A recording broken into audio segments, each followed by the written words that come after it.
অফিসে কাজ করতেছি বন্ধুরা, আলহামদুলিল্লাহ। এখন মাত্র কাজ শুরু করলাম, মাত্র ওইটুক করে আসছি। দেখুন আলো তো ওইদিকে পুরা সব রয়েছে, ওইদিকে কাজ। স্যারের রুম রয়েছে, ম্যানেজার স্যারের রুম। তো আসলে তারপরে কাজের জায়গায় একটা তৃপ্তি আলাদা।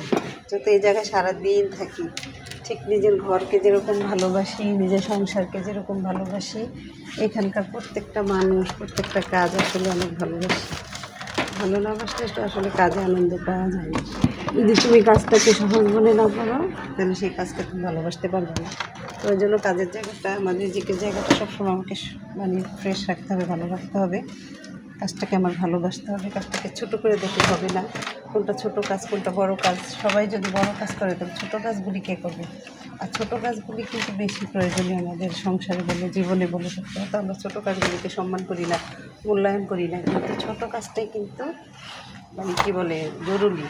ছোটো কাজটা সবাই করতে পারে না, তো এটার জন্য ফজিলত আছে, আলহামদুলিল্লাহ।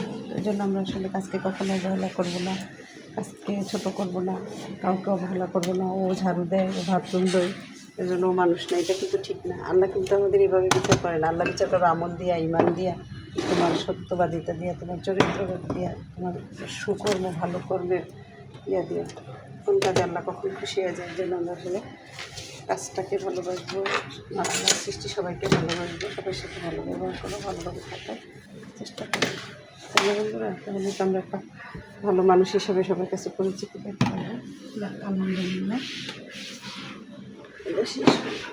আলহামদুলিল্লাহ। ভালো থেকে বন্ধুরা, পাশে থেকে লাগবে, সাবস্ক্রাইব করে প্লিজ বন্ধুরা। আসসালামু আলাইকুম। কাজ অনেক কাজ, আল্লাহ।